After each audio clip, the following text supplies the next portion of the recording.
E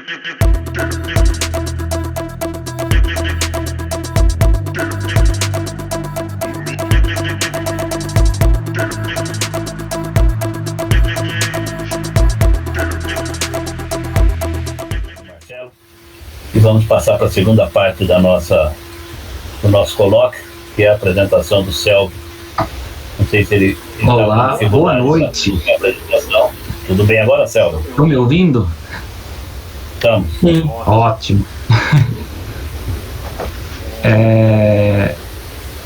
Só um minutinho. Primeiro, parabéns, Marcelo, né? Eu assisti a defesa, né? A arguição foi muito boa. Um ótimo trabalho. Concordo com o Paulo que merece ser publicado. Nós vamos passar agora para a discussão do capítulo do livro. Antes disso, não sei se isso foi comentado, porque eu não estava ouvindo o início da reunião, mas estamos publicando novos vídeos no canal do Observatório de Histórias em Quadrinhos no YouTube. Então, eu acho que todo mundo aqui já está inscrito, mas estamos publicando os vídeos novos lá. Eu vou pôr para compartilhar. Eu só vou pedir para alguém me confirmar se vai aparecer na tela, ok? Só um minuto. Selby, coloca no chat o link pro YouTube. Tá, eu vou colocar. Quer dizer, é mais fácil entrar no YouTube e colocar lá Observatório de HQ que vai encontrar. É mais fácil porque o link vai ser um link complicado para colocar. Vamos ver se vai entrar agora. Já temos 2 vídeos, né? Peraí, só um minutinho. Eu vou interromper, peraí. Acho que é melhor desligar minha câmera, porque assim a banda aqui fica melhor. Peraí, agora vai entrar.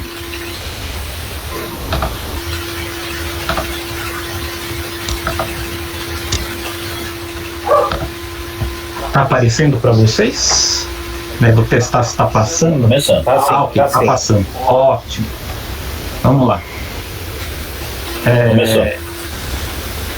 Esse capítulo eu fui escalado com a indicação até do professor Roberto Elísio dos Santos, por conta, né, da minha pesquisa de pós-doc em guerras culturais.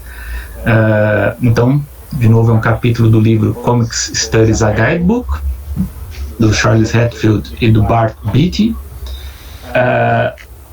E esse aqui, né, é um capítulo sobre diferença, né, escrito pela professora Teresa Tensuan.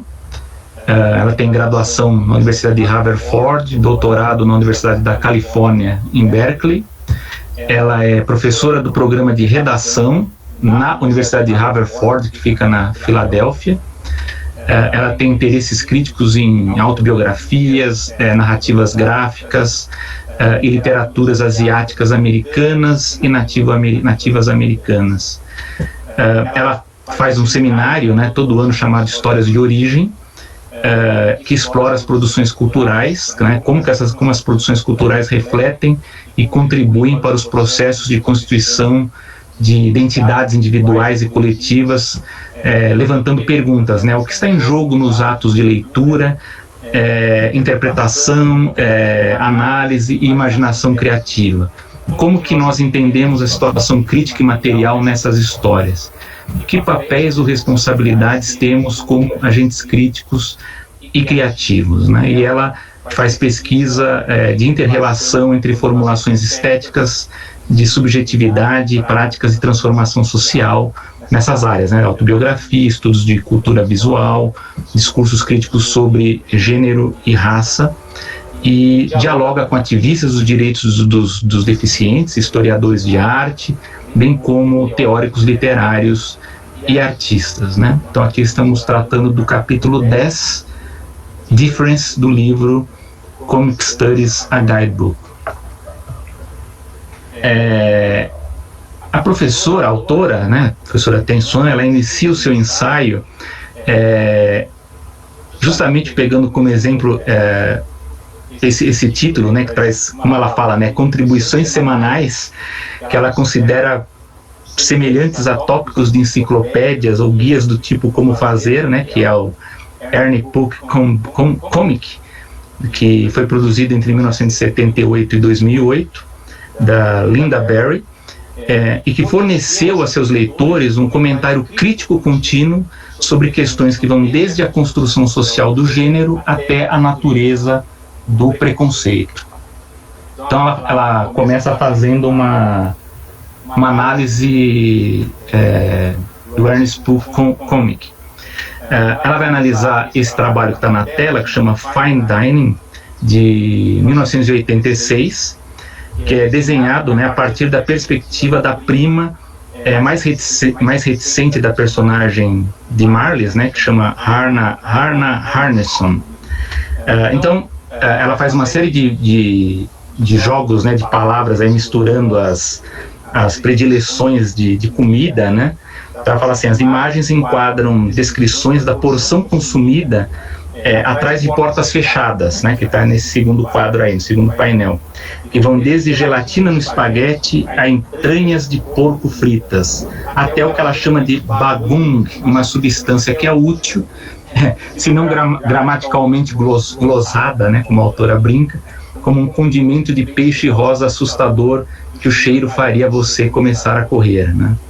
Ela analisa também as linhas, né, vermiformes que se contorcem entre as casas, que sugerem um odor de particularmente forte, ou talvez efeitos psicodélicos trazidos pelo composto químico criado pela combinação de sardinha e chantilly, como o menino da vizinhança faz como um ato de bravura, né? Então ela fala que as descrições dos alimentos consumidos nos diferentes lares revelam quais famílias estão vivendo com baixa renda, e elas também nomeiam misturas que não podem ser facilmente enquadradas nos ditos grupos de alimentos que constituem os pilares de uma refeição americana convencional.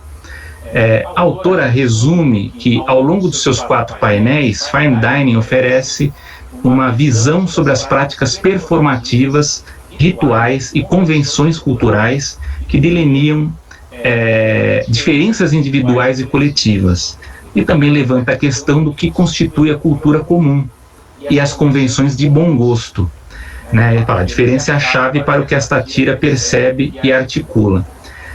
Essas observações, elas da personagem, né, elas nos ajudam a decifrar o complexo conjunto de códigos que estabelecem costumes do mainstream, né? O terceiro painel da tira oferece uma espécie de natureza morta, composta por um copo Dixie, um guardanapo de papel e um cupcake gelado com granulado, uma visão encapsulada, né, em uma penumbra que sugere que o deleite gera sua própria luz incandescente.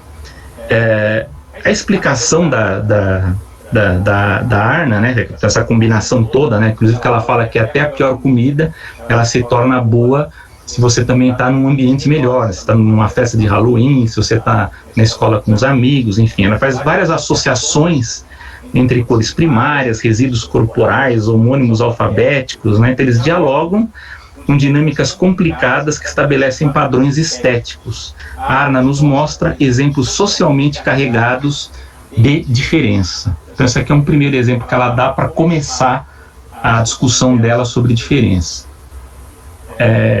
Vamos agora aos objetivos desse ensaio da professora Teresa Tensuan. Esse ensaio explora como os quadrinhos registram a diferença, em particular como corpos representados nos quadrinhos, como os corpos representados nos quadrinhos manifestam hierarquias de diferença, né? Então a autora ela vai analisar, né, fazer a sua análise a partir da caracterização da estética de Tobin Siebers como um marco conceitual que rastreia sensações de alguns corpos, né, como que eles se sentem na presença de outros corpos, e também na afirmação de Mark Chiang de que o conceito de estética emerge fora dos discursos da política e da economia do século XVIII, que posteriormente vão se separar e de fato se opuseram a essas outras esferas da atividade social. A professora argumenta que os quadrinhos extraem e exploram a tensão generativa entre corpos, né? Os corpos lançados como homens de aço aparentemente invulneráveis, como humanos híbridos, como figuras submetidas a repetidos atos de violência, que não somente fazem o manifesto da diferença, mas também mostram as possibilidades para transformar construções sociais, que vão desde a hierarquia, sei lá, das crianças brincando no playground até as estruturas estéticas e éticas que denotam o que se encaixa, né, o que se encaixa o que, né, ou quem e o que é o desajustado. Aí ela vai começar a discutir esses temas pelas obras do Joe Sacco, né? Então ela vai dizer que, por exemplo, em Palestina, área de segurança Goratse, compliance kills, as representações feitas pelo Joe Sacco de pessoas vivendo essas suas vidas em zonas de conflito, né, na faixa de Gaza, ou em bairros gentrificantes lá do South Side de Cleveland, lembram a farta corporalidade e gravidade carnal do perturbador underground, como ela chama, do Robert Crumb, né? E aí ela cita alguns exemplos do trabalho do Crumb. A abordagem do Joe Sacco vai chamar atenção pelas maneiras pelas quais os corpos são vulneráveis aos estragos da guerra, ao imperialismo e à pobreza. A autora cita o argumento de Erica Cho, que os quadrinhos contam uma pequena história escondida dentro de contextos mais amplos de história e política, guerra e deslocamento, migrações globais, separação familiar, racismo e genocídio, sexismo e o heterossexismo. Aí ela vai passar por uma parte sobre engajamento, né? Então ela fala que isso é manifestado nos desejos prolongados, por exemplo, esses trabalhos que ela está analisando, nos desejos prolongados de meninas adolescentes por autênticos jeans, né? Os jeans leves, Levi's, né? Para quem fala do inglês, né?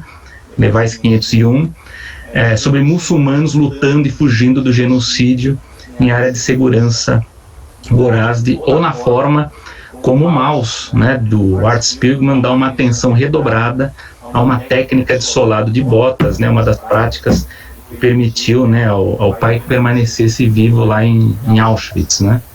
A autora afirma que a importância de tais momentos não é autoevidente.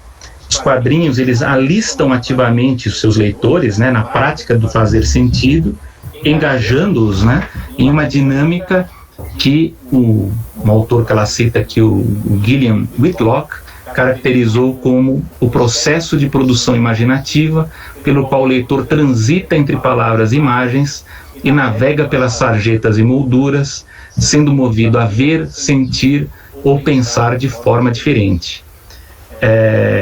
Aí ela vai continuar ainda falando do Joe Sacco, né, que ele faz uso das caixas de texto para encapsular os seus comentários em execução, direcionar o olhar do leitor através de suas páginas, né, muito detalhadas, né. Então é apenas um exemplo, né, dessas muitas possibilidades composicionais que um cartunista pode fazer, né, desde um layout de uma página até a seleção de letras, a decisão de invocar uma iconografia visual, né. Então pode ser desde os retábulos italianos do século XIV até as edições dos catálogos comerciais lá dos grandes magazines britânicos, né, ou das lojas Sears, lá que já existiam no século XIX, final do século XIX.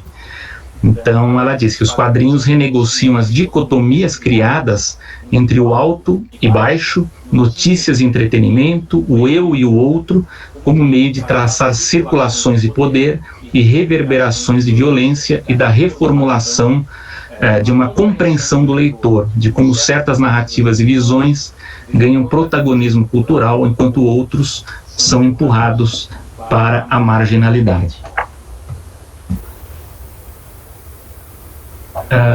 Agora passa para as expectativas culturais e codificações.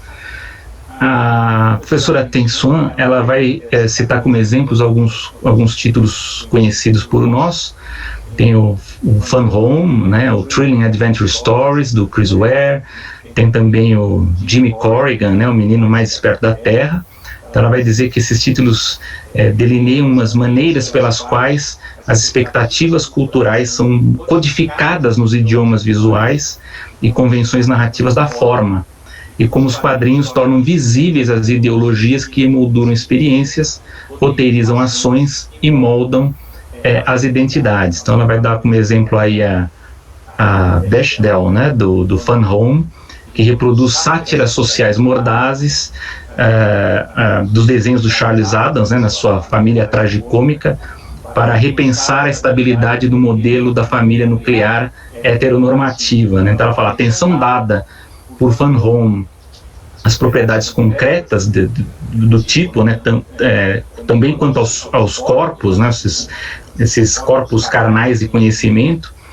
Ela está focando a atenção do leitor na superfície do texto, a vulnerabilidade da carne e o poder da palavra e da imagem em dar forma, desejo, ação e visão.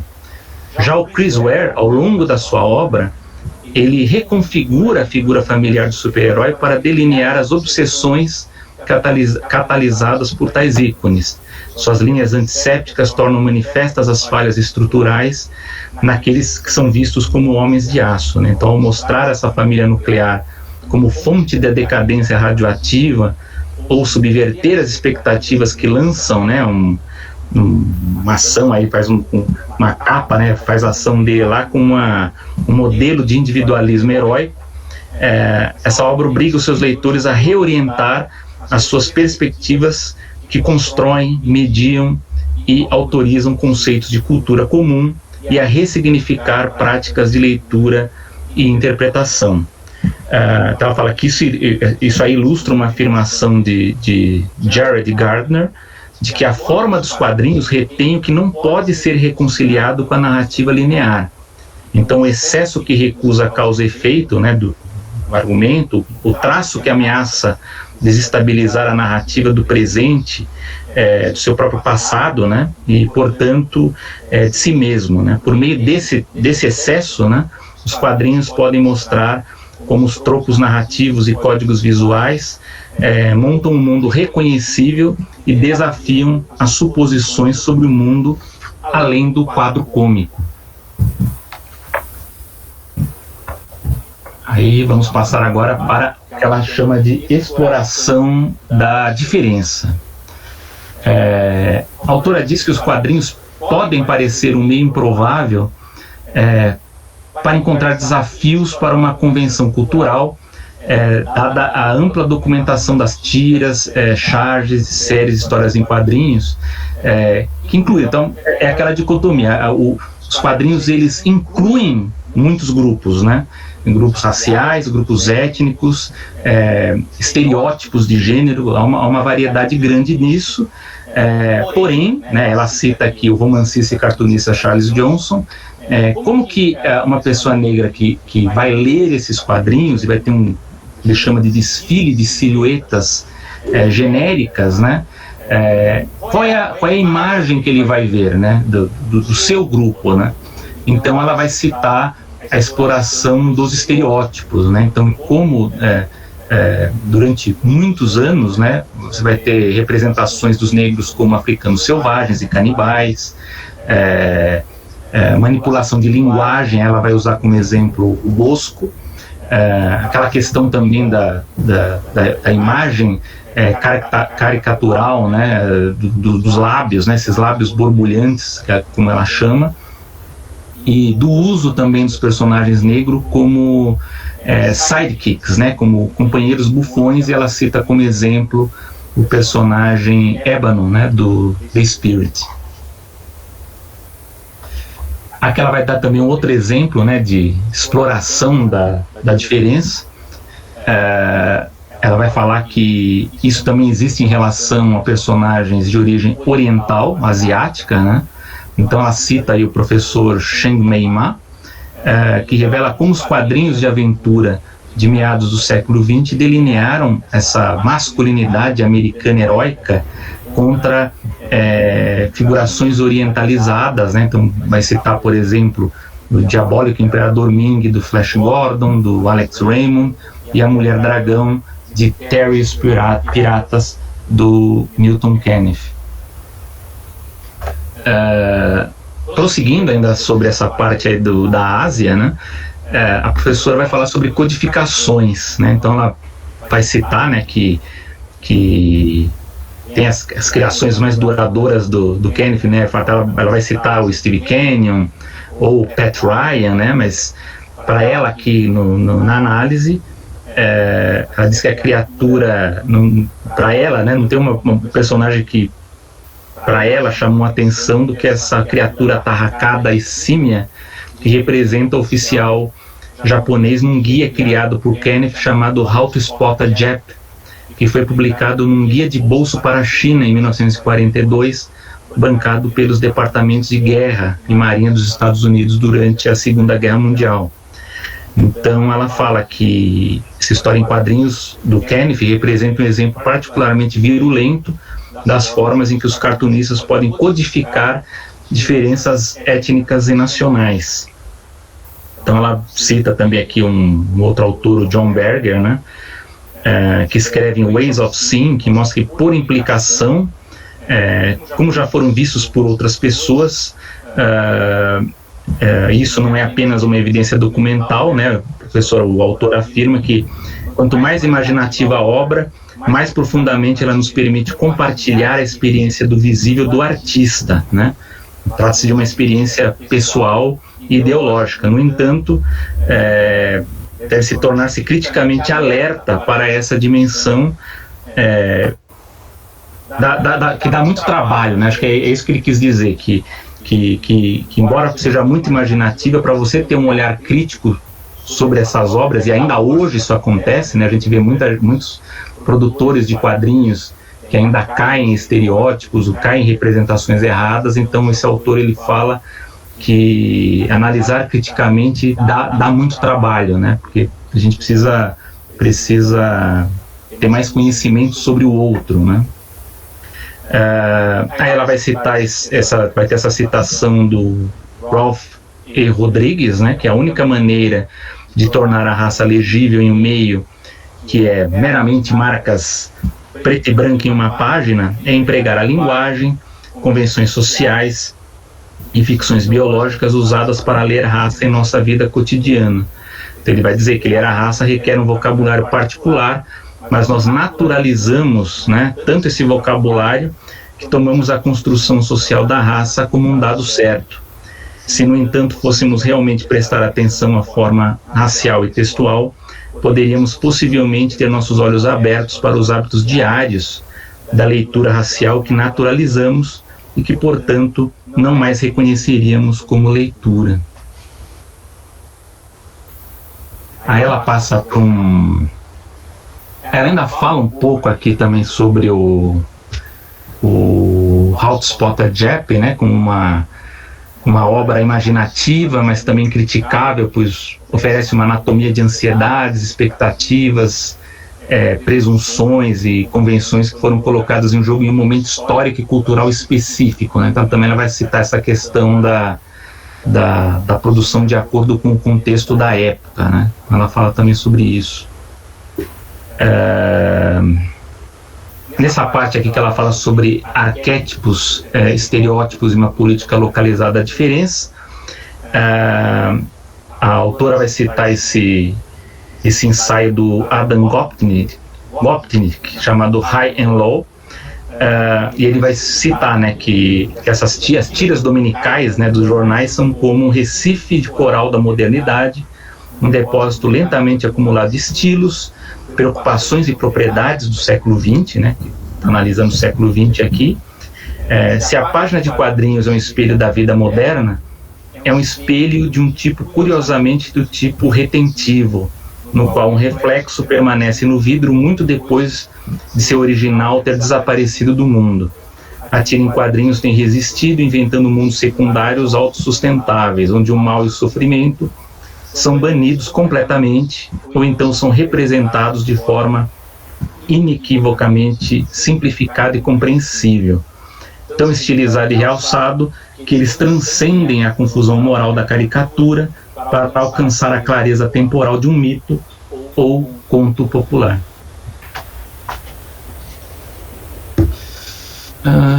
Vamos ver. Assim, aí ela vai tentar dar alguns exemplos, né, sobre isso, sobre criação de expressões e cristalização da experiência. Então ela vai falar que o Adam Gopnik fala sobre as maneiras pelas quais as tiras em quadrinhos de jornais criaram expressões idiomáticas que podem cristalizar experiências, emoções, insights e desejos por meio de uma espécie de taquigrafia criativa que é legível para historiadores de arte e leitores aí de quadrinhos na sua poltrona. Então ela vai dar como exemplo, por exemplo, os sanduíches imponentes de Dagwood, né, em Blonde, dialogam com os apetites não totalmente satisfeitos da casa suburbana da Blonde, né, ou as demandas cronometradas do escritório do Sr. Dieters. O atendimento psiquiátrico da Lucy no Peanuts brinca com a presunção de que um cliente com níquel pode se beneficiar das brevíssimas dicas de Lucy em questões que vão desde depressão ao amor não correspondido.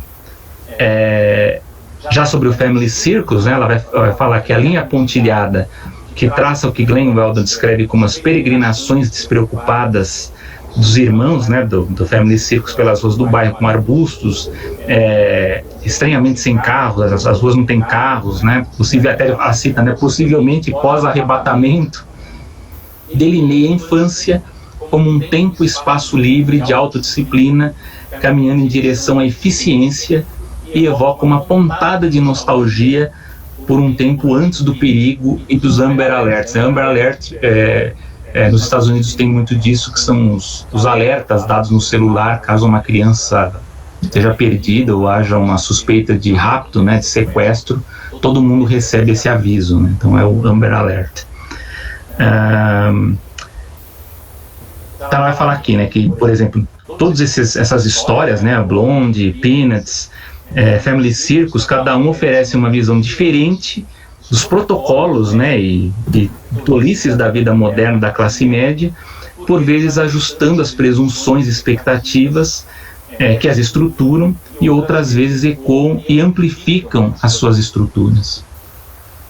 E aí é que ela vai dar um exemplo da trajetória da Blonde, né, para falar um pouquinho também sobre os limites, né, de como que isso acontece ao longo do tempo.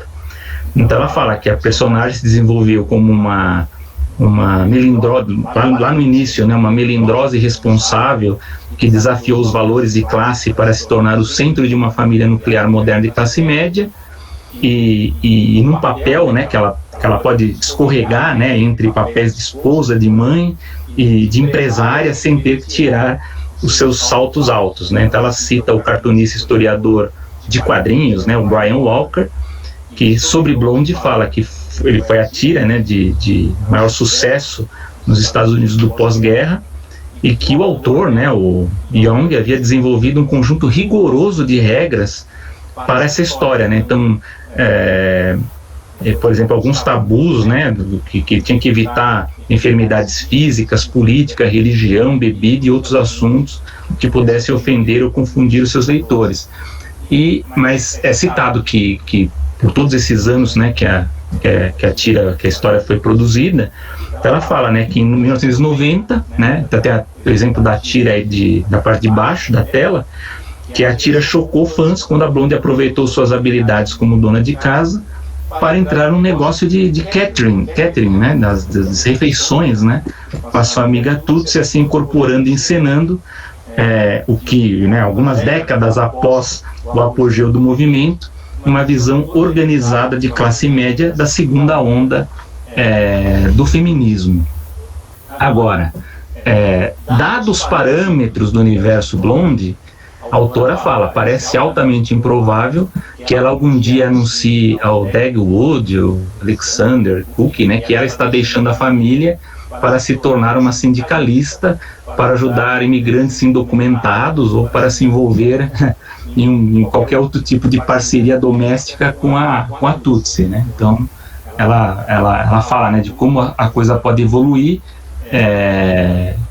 mas com seus limites, né? Ela vai falar, a autora também vai falar sobre estereótipo. Ela vai citar um ensaio intitulado Little Orphans and Eyeballs, que apareceu na publicação Nation em 1994 e que reapareceu num compêndio em 99, e nele o autor Art Spiegelman oferece uma etimologia do termo estereótipo e uma visão geral do processo que produz as primeiras tiras em quadrinhos de jornais. Ele vai dar uma explicação, né, do estéreos grego, que significa sólido, o tipos latim tardio, que significa forma. Então ele vai fazer uma correlação aqui que o estereótipo, no sentido de estereotipia, foi inventado no século XVIII, com uma forma de fazer impressão em relevo, com chapas ou clichês de moldes de polpa de papel. É a forma como as placas de quadrinhos de jornal eram feitas até que as novas tecnologias surgissem no negócio lá na década de 1960. Né? Então ele diz que as histórias em quadrinhos foram literalmente e figurativamente gerados a partir de estereótipos. Sobre Maus, o que a autora vai comentar aqui é como o Art Spiegelman ele adota um número de estereótipos, né, para tratar da relação de poder assimétrica entre predador e presa, as caricaturas antissemitas que mostram os judeus como sub-humanos, e até cita, né, a imagem icônica do Mickey Mouse, né, um personagem que tem suas próprias raízes nas representações altamente racializadas, né, da época das animações pioneiras, né? E ela cita que Maus duplamente tematiza e teoriza o potencial e os problemas colocados por um meio que deriva em grande parte de seu poder, de sua habilidade de invocar essa abreviação visual e social do estereótipo, né, manifestado em momentos como uma conversa entre um narrador e a sua esposa nascida na França, cuja conversão ao judaísmo cria o enigma sobre se ela deve ser representada no texto como um sapo ou rato. Ela cita mais coisa aqui sobre Maus, mas como a gente já está com o tempo meio corrido e ela repete algumas dessas coisas também mais adiante, eu vou pular. A principal análise do capítulo dela é sobre esse quadrinho chamado Finder, né? Então ela vai falar aqui, né, ela vai analisar uma história específica chamada Voice, né, desse título chamado Finder, que terminou em 2000, essa história Voice de 2008, e ela vai falar assim que a história ela traça os erros de um personagem que corre o risco de ser expulso de um concurso que determina a participação e o status em seu clã, enquanto ele renegocia os termos em que o clã avalia e explora ela e seu grupo, né? Então a história é ambientada em um centro urbano, no qual as hierarquias sociais e econômicas são literalmente mapeadas em camadas. Então somente as primeiras famílias têm acesso à luz do sol, enquanto os pobres e transitórios habitam níveis mais baixos, sujeitos a blackouts e detritos das camadas superiores. Então ela cita aqui que essa história em quadrinhos ela foi publicada pela primeira vez durante o estouro da bolha imobiliária nos Estados Unidos em 2008, à medida que os mercados financeiros e europeus despencaram, e algumas dessas chamadas figuras-chave do mundo corporativo passaram a ser entendidos como ficção criativa, né? Então ela até cita que aqui Anvard, né, essa cidade abobadada e multifacetada que serve como local dessas histórias, né, interrelacionadas, ela fala que é apenas um exemplo das muitas paisagens distópicas urbanas que podemos encontrar nos quadrinhos, e ela dá, por exemplo, a própria Gotham City, né, do Batman Cavaleiro das Trevas, do Frank Miller, ou as cacofonias visuais do Transmetropolitan, do Warren Ellis e do Derek Robertson, né, ou até mesmo as cidades congestionadas da linha clara do Moebius, né? Então todas essas configurações icônicas que podem influenciar o design dos quadrinhos, né? Então, isso aqui ela fala que é muito importante também porque traz a essa tradição uma atenção estrita à geografia social, né? Então falando também sobre limites urbanos, fronteiras e divisões. Aí ela vai citar o escritor Michael Sorkin, que ela vai falar que a história das cidades está embutida nas formas que seus elementos são justapostos, né, as estruturas de arte e também a regulamentação que governam essa fusão urbana. Ele questiona o que combina com o que e o que produz, ao que também está na base da formação urbana, né? Além disso, as cidades são locais que têm relações sociais historicamente mapeadas com profunda clareza, imprimindo em suas formas e lugares uma vasta informação sobre status e ordem. Ela cita também a geógrafa Geraldine Pratt, que considera que o que ela vê como uma longa história de estudo das maneiras pelas quais o Estado urbano ordena essas grades, né, de diferença social, e ela convida os colegas acadêmicos a traçar histórias das desigualdades sociais e econômicas, né? Ela defende, né, essa questão de perturbar fronteiras e construir e fazer construções em direção a espaços multiculturais, de abertura radical e também de política radical, né? Ela argumenta que devemos primeiro entender os múltiplos processos de construção das fronteiras, ou seja, devemos entender a lógica da diferença que literalmente moldam a paisagem urbana.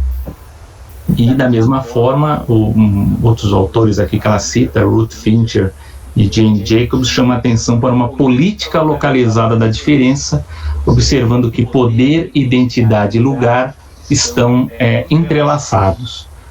Esses grupos oprimidos podem, por meio de uma política de identidade e de uma política de lugar, reivindicar direitos, resistir e subverter. Então, os quadrinhos, por meio das justaposições embutidas em sua própria forma, podem transmitir essas complexidades e as congruências imprevistas, né, reveladas por uma política localizada na diferença. Então, a diferença que nesse trabalho, né, nessa história chamada Voice, da quadrinista McNeil, tematiza, né, nessas tensões entre quem usufrui dos privilégios na mobilidade desimpedida e aqueles para quem o movimento é planejado e policiado. Desta forma, a quadrinista, né, a McNeil, ela amplia e enriquece uma longa tradição que a gente vê nas histórias em quadrinhos.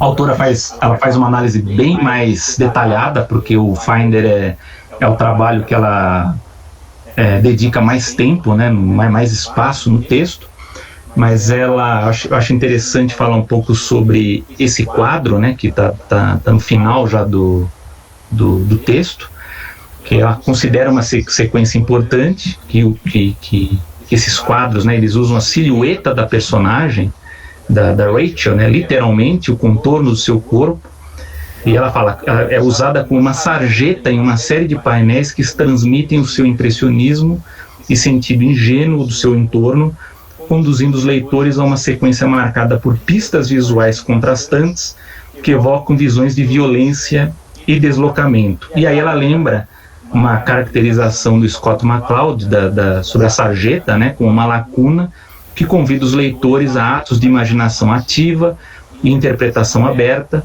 e que essa passagem implica, né, implica a personagem Rachel na política do lugar, né, sinalizando um ponto de virada na história. Então a autora fala, isso se torna um momento de oportunidade para a personagem e também para os membros dessa comunidade da cidade de Asian, né, com o que poderia ter sido um ciclo de vingança.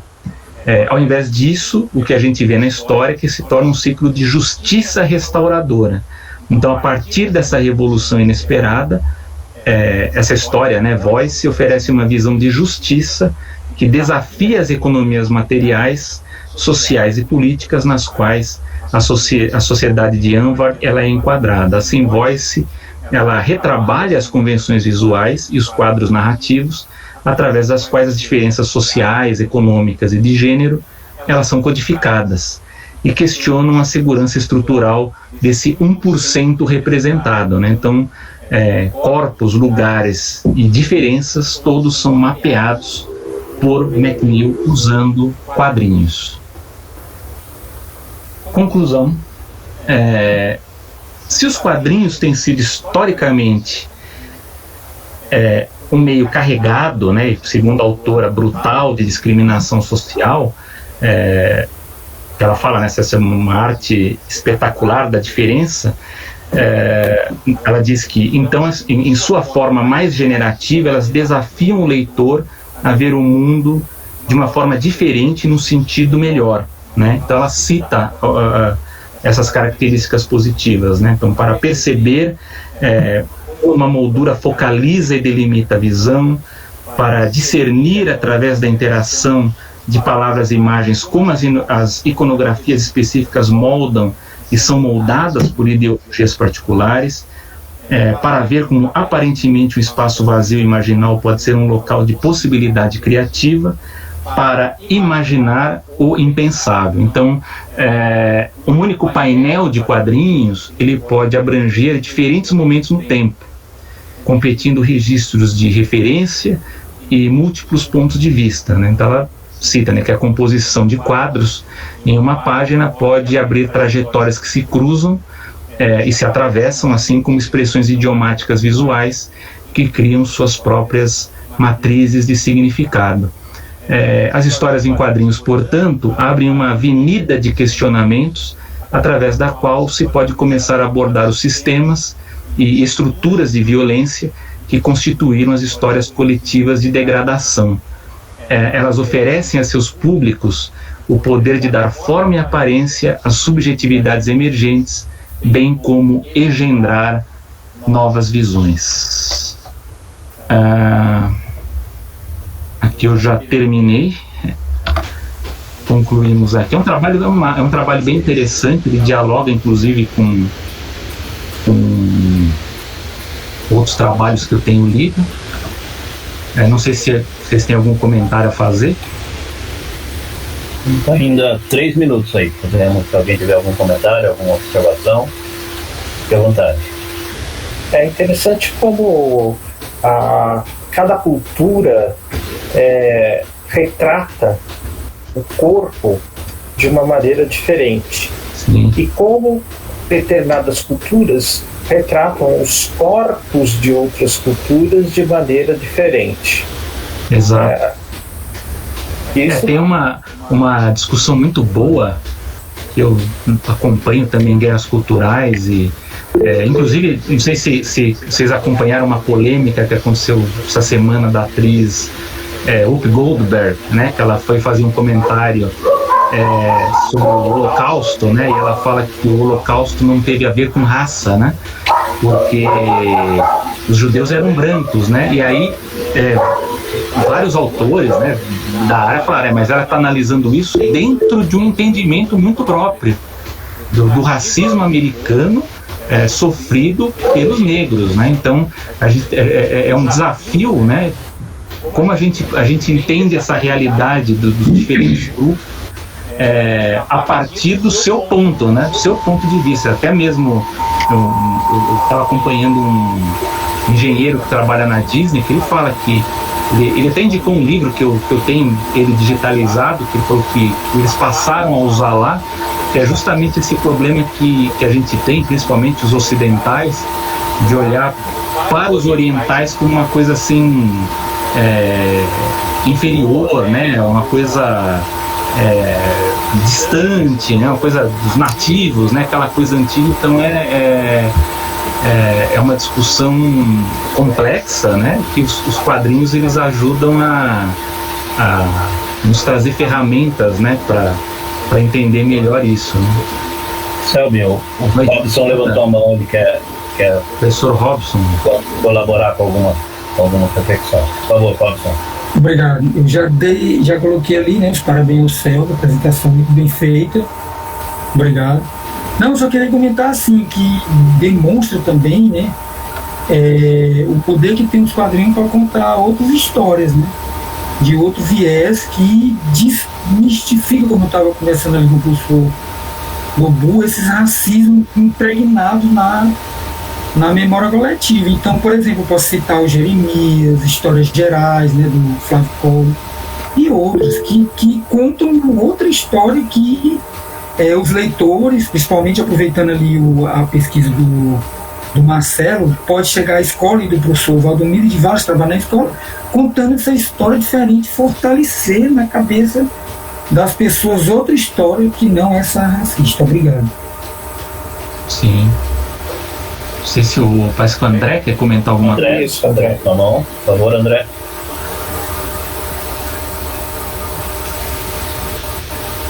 Acho que ele está... Sem som, André. Uma vez, André, fale. Melhorou? Agora vai entrar aí. Vai lá.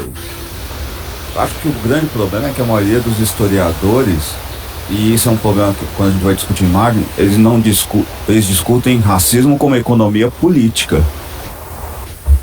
Economia política não é resolvida com medidas protetivas, é com mudança da política econômica. Então há uma discussão seríssima da maioria dos historiadores econômicos que o que a gente está defendendo, as leis que nós criamos antirracistas, na verdade não passa de leis contra injúria racial. Sim. Então quando a gente vai discutir economia política, por exemplo, os judeus sofreram um problema de economia política ali? Eu acho que sim. O problema que os chineses que os imigrantes chineses sofreram nos Estados Unidos é racismo? Economia política? É sim. O problema é que que os italianos em certa medida receberam aqui no Brasil, até certo momento, é economia política. Então o racismo é muito mais abrangente, ele não segue uma lógica meramente da cor. Ele é uma organização política. E a gente não discute. E aí é uma boa questão. Eu acho que o que melhor discutir o racismo como economia política ainda é o Maus. O Maus apresenta muito bem isso. Eu não conheci ainda uma obra que conseguiu superar essa discussão. O resto, a gente, mesmo obras estadunidenses, se circunscrevem a discutir o racismo como um problema de injúria racial. É muito difícil. Não, se alguém conhecer uma outra obra que discuta nessa chave, eu ficaria impressionado. É muito difícil. Não sei se é uma característica dos quadrinhos ou mesmo da própria discussão, que é espinhosa, de como você chega a representar a economia política nos quadrinhos. É difícil. Acho que era isso. E vocês sabem que nessa polêmica, né, da Whoopi Goldberg, ela acabou falando isso sobre os judeus, era um programa, né, um talk show matutino, né, e ela acabou falando isso durante uma discussão sobre Maus. As apresentadoras, elas estavam discutindo a censura ao Maus lá nas escolas de Tennessee. Sim, é verdade. E ela fez esse comentário. Condado dos Estados Unidos. E aí ela fez esse comentário, aí o comentário dela se tornou polêmica. E ela parece que foi até excluída do programa. Ela foi suspensa, né? Ela foi suspensa, acho que por 2 semanas. Nossa. Ok. Mais algum comentário? Essa questão da representação por meio de imagem, texto, é sempre complicada, né? O Nobu fez esse trabalho magnífico da representação do personagem negro nos quadrinhos brasileiros, né? E essa representação é sempre com base em como normalmente o branco vê as pessoas negras, né?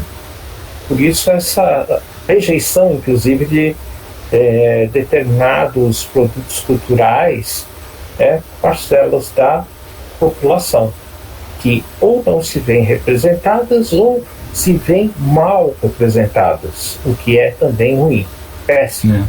Eu acho que é uma questão de como se vê o outro, né? Na realidade, essa discussão tem surgido muito na área dos culturais, que é a questão do outro. Como é que a gente vê o outro? Né? O Stuart Hall trabalha bastante essa questão também, né? Você vê, né? Como que o outro é visto em relação a nós. E é sempre o nosso parâmetro, sempre somos nós mesmos. Então a gente faz o julgamento, a gente faz o outro a partir das diferenças em relação a nós.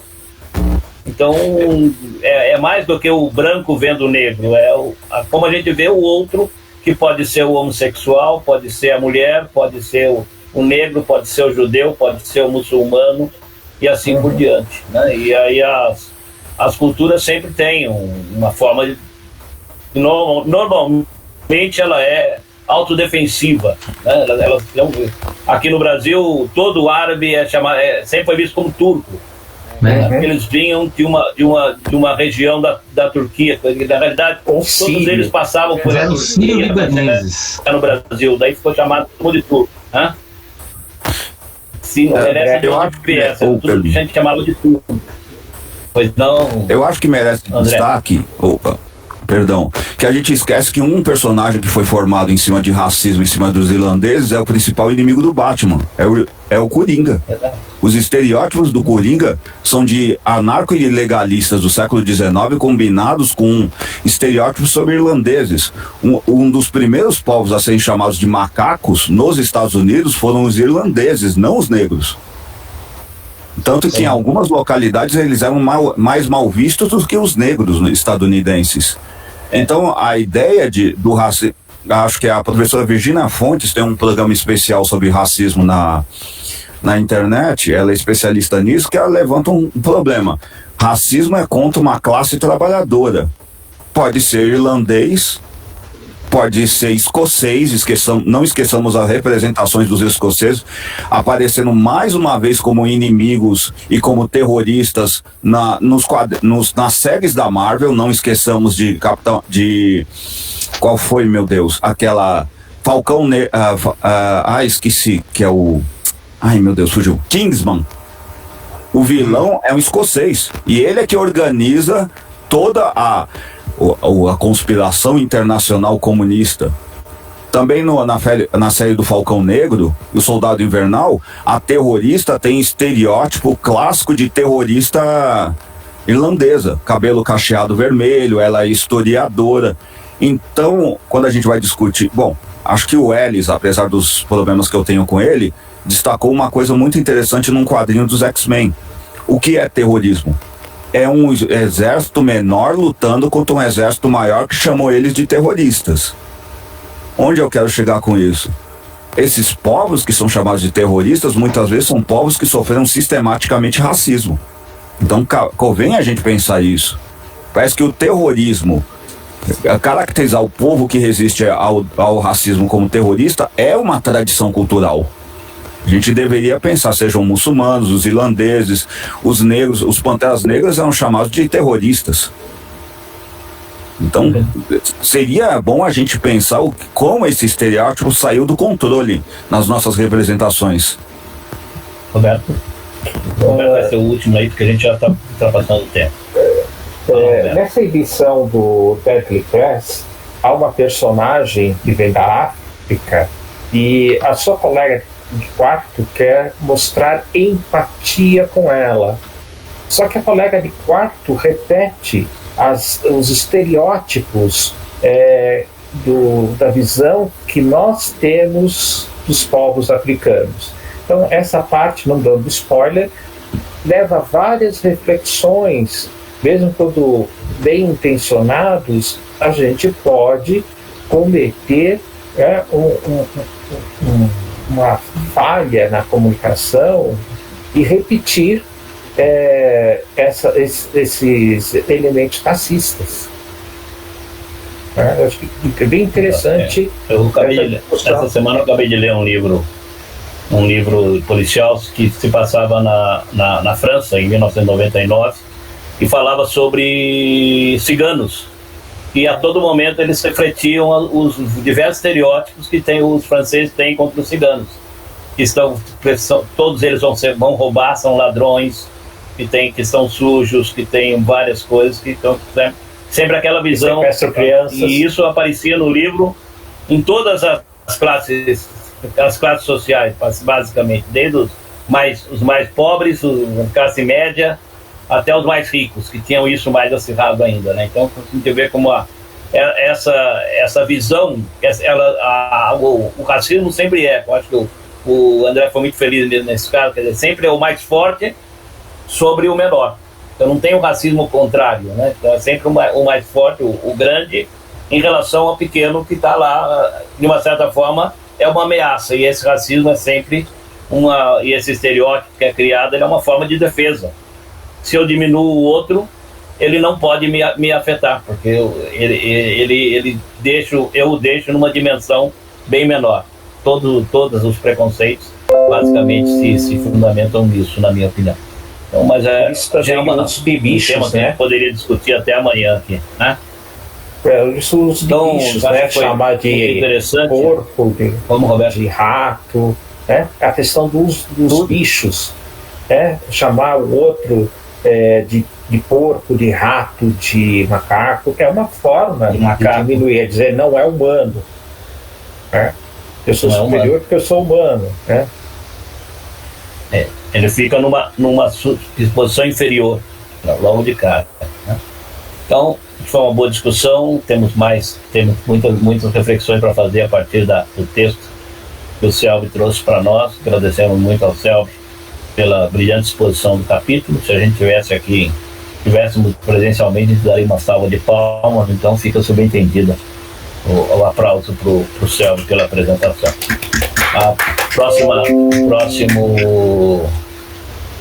Próximo colóquio, Roberto, é 10 de março, é isso? 11 de março. Que é a 11 de semana, março. Então, semana do dia 4, apesar de que acho que não vai ter desfile de carnaval, tal, vai ser feriado em alguns lugares. O pessoal vai, né? Você que é da época do baile de carnaval, eu que sou da época do entrudo, né? A gente vai sentir falta.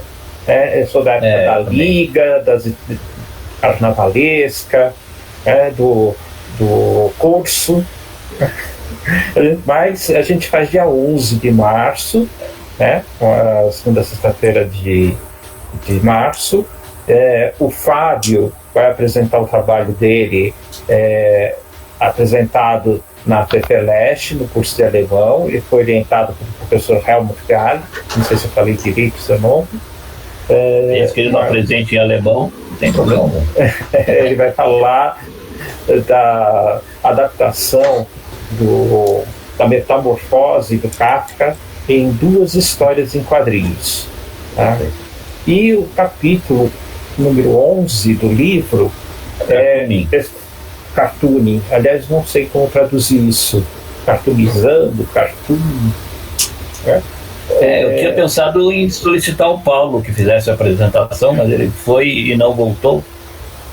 Então, porque tem a ver com a pesquisa do Paulo. Tem a ver com a pesquisa que ele faz. Então, você pode perguntar Convidando para o ele Paulo, se não... Tem relação com o Paulo, sim, esse aí. Então vamos deixar em princípio com o Paulo se voluntariando, sem saber, para apresentar. Depois a gente fala com ele, se ele não puder, a gente dá uma outra solução. Então, e daí essa seria a programação para o próximo colóquio, no dia 11, que eu espero encontrar todos os colegas novamente, todos bem de saúde, tendo conseguido fugir da Covid. Eu falo que eu tenho fugido da Covid como o diabo da cruz. Infelizmente, até agora eu consegui ser bem sucedido. Espero continuar assim. Apesar que já está chegando perto. Minha filha e minha neta pegaram Covid mês passado. Tá me rondando, mas ainda não chegou a mim. Então, eu continuo me precavendo. Obrigado pela presença. Um bom fim de semana para todos. Tchau. Até o mês que vem. Tchau. Obrigado. Boa noite. Bom final de semana para todo mundo aí. Obrigado a todo mundo também.